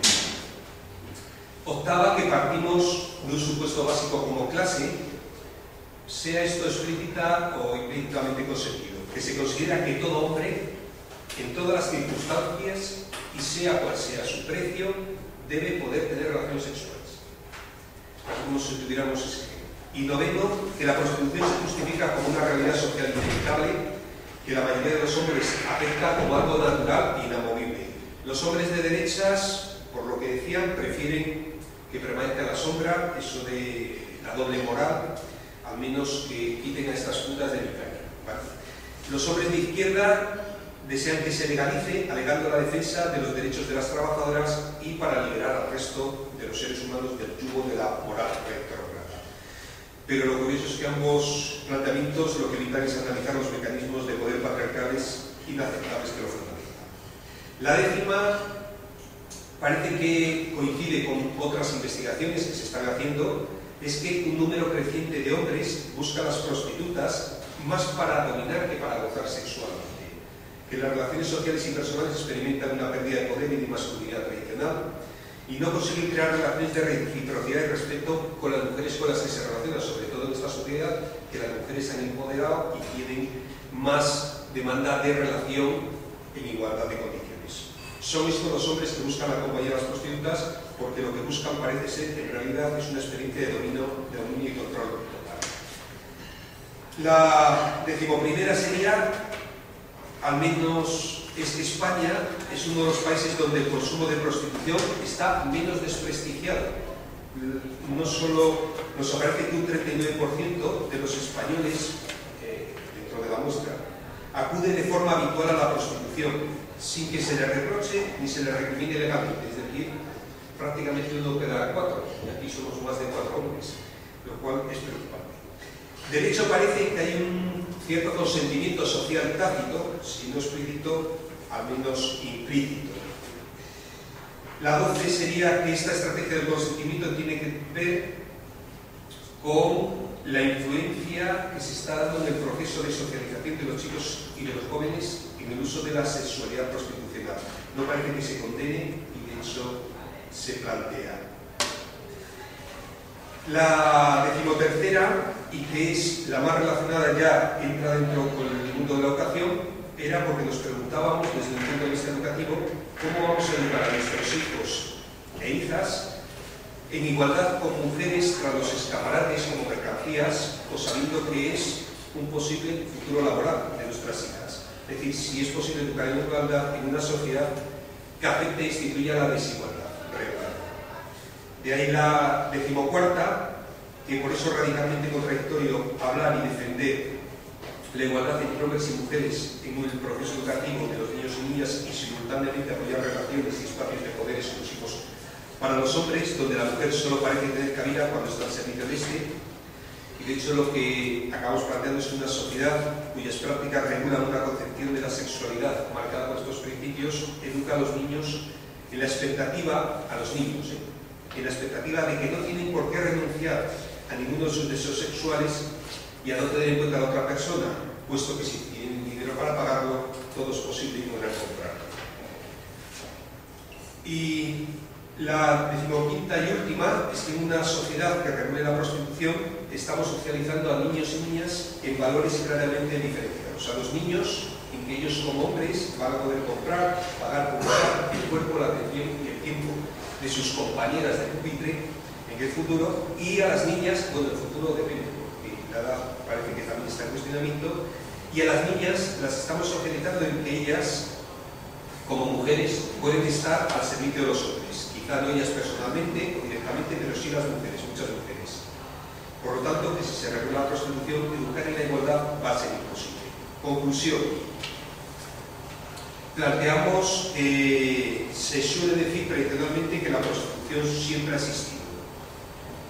También las guerras, también la tortura, también la esclavitud infantil, la muerte de miles de personas por hambre, pero esto no es prueba ni de su legitimidad ni de su validez. Por eso creemos que tenemos el deber de imaginar un mundo sin prostitución, lo mismo que hemos aprendido, a imaginar un mundo sin esclavitud, sin apartheid, sin violencia de género, sin infanticidio y mutilación de órganos genitales femeninos. Muchas gracias.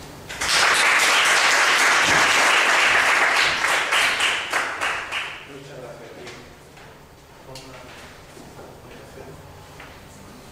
Un tema muy espinoso que tendríamos horas y horas para tratar y comentar, ¿eh? Bueno, la siguiente comunicación es de Lulia, ¿está? Sí. Experiencia de discriminación en la escuela, aportes desde las investigaciones de la vida.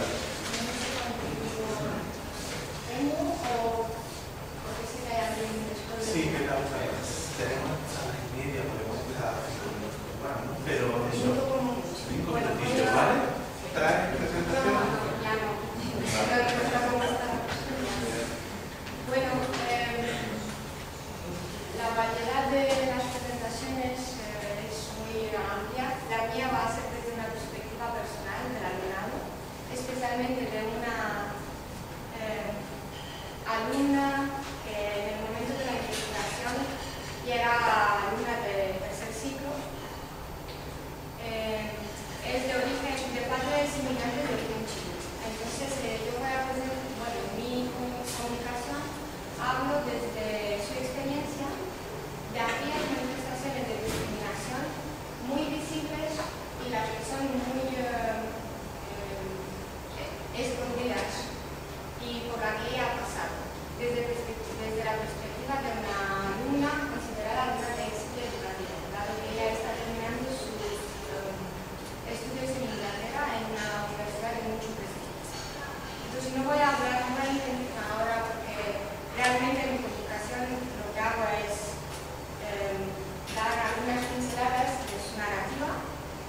Simplemente para decir que las manifestaciones de discriminación ocurren tanto por parte de los alumnos autóctonos como por parte de otros alumnos de padres inmigrantes de otras nacionalidades, como también por parte de los maestros y maestras, a veces intencionadas, a veces no intencionadas. Es solamente una llamada de atención, porque esto es muy peligroso en cuanto a las imágenes preconcebidas que todos tenemos y que especialmente para nosotros como maestros y educadores esto es doblemente peligroso, ¿no? Porque luego ella analiza, interpreta y se ve cómo ha afectado la relación que ha tenido con la escuela, con los compañeros y su futuro desarrollo. No sé, algunas manifestaciones puedo decir desde expresiones verbales que parecen casi sin tener importancia, como motes, como apodos, como agresiones físicamente graves, que luego han llevado a problemas de ansiedad, problemas de mucha tensión, incluido problemas de alimentación en base nerviosa, ¿no? Por ejemplo, ella sufría y sufre todavía de anorexia. Nuestra investigación es una investigación desde el punto de vista del alumnado. Lo hemos hecho dado que hemos hecho una revisión de todas las investigaciones en el campo educativo en cuanto a alumnado educativo, alumnado inmigrante y educación, y lo que hemos visto es que hay muy pocas investigaciones en donde se presenta la perspectiva del alumnado en cuanto a su vivencia, su experiencia y cómo se relaciona con el sistema educativo. Se ha puesto mucho énfasis en sus resultados, en datos estadísticos, en también formación de profesorado, maestros, pero no tanto en la perspectiva de estos alumnos, ¿no? Y consideramos que su voz es muy importante justo para poner en evidencia estas manifestaciones por un lado y por otro aprender de ello y mejorar. También el alumnado en este caso lo vemos desde una perspectiva de agente que toma decisión, que no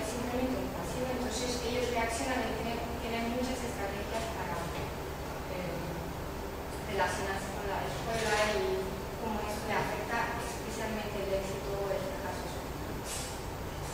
Hasta aquí, yo creo que todo lo demás está en comunicación, tanto perspectiva teórica como revisión de investigaciones como los resultados. Es que por el tiempo... Muchas gracias. Y la última comunicación es la de Saúl Arroyo, mediación intercultural para prevenir la violencia en una cultura de paz.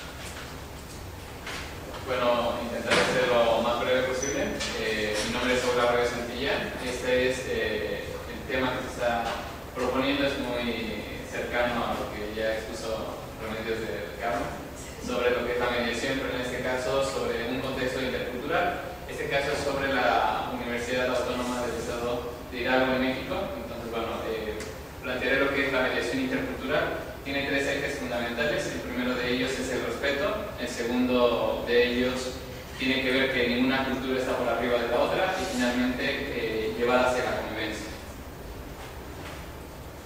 Bueno, hablando sobre eso, bueno, tampoco se intenta hacer que sea la panacea sobre los conflictos, sino más bien es un articulado y tiene que ver con la cultura de la paz, sobre la solidaridad, la convivencia, y encontramos en la mediación intercultural.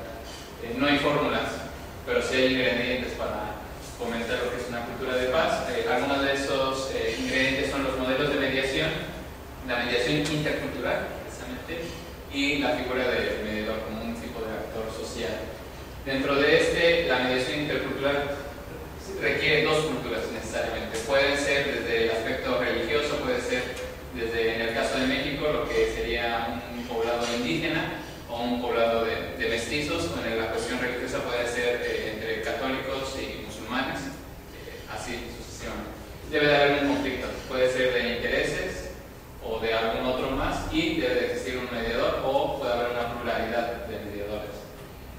Los modelos que se utilizan para esta investigación son tres. Es el modelo de Harvard, el modelo transformativo y el modelo circulatorio narrativo. Cada uno de esos viene en un marco teórico muy fundamentado. Cada uno de ellos, bueno, son escuelas dedicadas precisamente sobre la mediación. En Estados Unidos, por lo menos el modelo de Harvard ha dado muy buenos resultados. No quiere decir que estos modelos son los únicos que se deben de utilizar, pero bueno, esta investigación se centra sobre estos tres. Tenemos cada uno de estos modelos habla sobre nociones, procesos, características y pautas en cada uno de esos. Ya se explicará dentro de la que es esta comunicación, en el extenso, sobre cada uno de ellos. Uno más sobre lo que es el desarrollo moral mediado. El desarrollo moral mediado se aborda desde la perspectiva de Kohlberg. Kohlberg hace una patente sobre que el desarrollo moral se da desde una estructura natural, pero lo que está propuesto dentro del desarrollo moral mediado es que el mediador ayuda a que este proceso se vaya desarrollando. Tampoco es un juez, únicamente es ese actor social que ayuda para que esta mediación se pueda dar dentro de las aulas o cualquier otro escenario que se puede presentar. Bueno, aquí se habla sobre los diferentes estadios que hace Kohlberg, y Kohlberg desarrolla que en los últimos estadios es lo que se pasa de la individualidad hacia la colectividad. Yo no pienso en mí mismo, sino en el interés general de esta comunidad. Y bueno, el proceso de la mediación, como ya se ha utilizado, las partes, el mediador y bueno, el conflicto propiamente. También tenemos cómo se realiza la mediación. Se habla sobre los propuestos de mediación. En este caso, los propuestos de mediación o los puestos de mediación están muy ligados hacia un punto en particular. Dentro de la mediación hay algunas partes donde se puede dar una forma en la cual el mediador puede aumentar la discusión, en este caso, pero haciendo referencia también sobre lo que dijo Remedios, bueno, la discusión no es algo totalmente malo, sino también nos ayuda dentro de esos campos de comunicación. Y finalmente, bueno, tenemos algunas veces que dentro de la mediación se tiene que parar la situación, enviarlos en diferentes situaciones para una reflexión y continuar con ese proceso de mediación. El proceso de mediación no se debe dar de forma interrumpida, sino se puede parar ese sistema, se envían a las partes a reflexionar sobre ese mismo sentido, el mediador también reflexiona y tiene todas esas herramientas que se pueden ir utilizando para la resolución de conflictos. Y bueno, en forma general, para no ahondar y repetir sobre lo que dijo Remedios del Carmen, es la misma línea de investigación sobre la mediación, pero en este caso un poco más intercultural y a fin de cuentas intenta resolver un conflicto de diferentes posturas. Se van abarcando varios modelos de mediación, desde Harvard nos da una perspectiva, esos modelos se van complementando entre sí mismos, no se dice que un solo modelo sea perfecto, sino más bien, como diría Max Weber, esos modelos ideales nos intentan ahondar sobre una realidad social que se intenta llegar, pero esos modelos únicamente se van complementando poco a poco y no se pretende que un solo modelo sea el que rija para todas las situaciones. Habrá situaciones en las cuales no se podrá mediar y se tendrán que utilizar otras herramientas para hacerlo. Muchas gracias.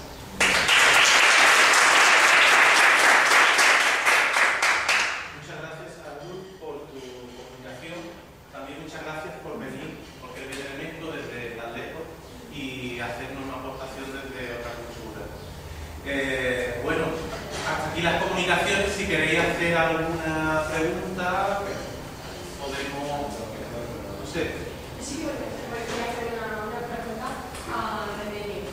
Era sobre las posturas resistentes que te encontré entre tus compañeros a la hora de crear esta cultura de mediación en la escuela. ¿Cómo la habéis dirigido? Resistencia, por ejemplo, Resistencia por parte de los compañeros. Claro. Bueno, lo que tengo que decir que es a favor nuestro es que así yo he llevado esta experiencia a cabo en un colegio concertado. Entonces, tenemos distintas dinámicas. Estamos trabajando como agentes cooperativos en todas las escuelas. Es un colegio de La Salle, todos trabajamos en la misma línea. Entonces, es como que los profesores tenemos inculcado que tenemos que formarnos. Entonces, al principio, no. Algunas personas pues decían que otra cosa, pero realmente como los problemas empezaron a darse cuando estamos usando la dinámica del aprendizaje cooperativo, no eran conflictos grandes, pero esos pequeños conflictos no sabíamos cómo abordarlos y ya la orientadora propuso el tema. Entonces, tampoco fue algo como quién quiere formarse, era algo voluntario, pero como otras muchas cosas que pues, se supone que lo hacemos de forma voluntaria. La verdad que casi todo el mundo, al principio es verdad, había algunos resentimientos, ¿no? Pero ahora mismo todo el mundo está contento porque el clima del colegio ha mejorado muchísimo y como he dicho, las horas de tutoría se pueden hacer otras cosas, de hecho algunas salidas incluso. Y de la dirección de la escuela es algo que no se la escuela, el director, por supuesto que lo defiende. Ya hay otros colegios que están siguen este programa. Que no éramos los primeros, los pioneros en hacerlo, sino que teníamos otros colegios. Normalmente a finales, en junio, tenemos jornadas formativas y pues, hay mediación y la aprendizaje cooperativa. ¿Hay otra pregunta por aquí? Sí, en realidad lo que quiero preguntar era que yo tengo conozco experiencias de La Salle en los lugares y en los lugares ideológicamente La Salle está posicionando la mediación y desde la dirección o desde la relación de esa orden religiosa que están haciendo esa apuesta por. Me refiero porque me interesa mucho el marketing de la mediación y entonces desde esa apuesta me interesa mucho que luego los centros se acepte por parte de los empleados que son los que lo van a. Sí, de acuerdo. En principio fue la orientadora, pero luego. Sí, la verdad que está funcionando muy bien en todo lo que es la resolución de los conflictos, en el ambiente y también la familia se ha involucrado mucho. Pero claro, tengo que volver a decir que el centro no es muy grande, entonces es más sencillo y las familias se involucran. Algo negativo que tengo que señalar es que solamente tenemos la ESO, entonces a la hora de formar a los alumnos mediadores tuvimos problemas porque a lo mejor formar a un niño de primero era eso, era muy pequeño. Entonces, si tú formabas al de cuarto se iba. ¿A quién formas? Estamos formando a los de segundo. Porque claro, a lo mejor en un instituto pues, que tenga bachillerato, la formación puede continuar, estás formando un alumno y luego va a estar trabajando contigo una serie de años, va a ser más rentable. Pero la verdad que voluntariamente tuvimos muchos alumnos que quisieron participar. De hecho, ahora mismo son cuatro los alumnos mediadores y trabajan en parejas, no trabajan de forma individual. Con el grupo de mediación que lo componen también profesores y la coordinadora que lo orientadora. Mi pregunta es cuando hablas de la clase, de los hombres como clase, eso me lo trae al discurso feminista de los años 70, 80 y de alguna manera yo lo considero un poco obsoleto, pero me ha llamado la atención. Me felicito por haber escuchado tanto rigor ideológico que no estamos acostumbrados a ello y me ha sorprendido esto y quería que me comentaras algo si efectivamente este es un discurso, porque finalmente yo el machismo lo considero como una manifestación de la cultura patriarcal en la cual los hombres somos tan víctimas como las mujeres. Entonces me da miedo teniendo a los hombres como clase por todas las lecturas que se pueden hacer también es la cultura patriarcal en la que estamos tan acostumbrados. Comparto plenamente contigo el análisis que haces. Efectivamente, el patriarcado no es un tema de hombres y mujeres, es un tema de cultura patriarcal que afecta al 99, casi como al 9% de los hombres, porque nos viene muy bien, y a una parte de las mujeres. Pero en el caso de la prostitución, no. El caso de la prostitución es muy definido. Es decir, los hombres como clase, es decir, como hombres, por el hecho de serlos, y a las mujeres se las pone en una situación de clase también, porque afecta a todas, pueden ser prostituidas. Porque cuando se dice es que hay hombres que se prostituyen, sí, pero para otros hombres, es el mismo esquema de dominación, fundamentalmente, porque eso de los gigolos es de las películas algo más. Es decir, realmente es el modelo masculino dominante y que además es así. Entonces parece que los hombres, desde pequeñitos hasta mayores, tenemos la posibilidad de, si tenemos dinero, comprar el cuerpo.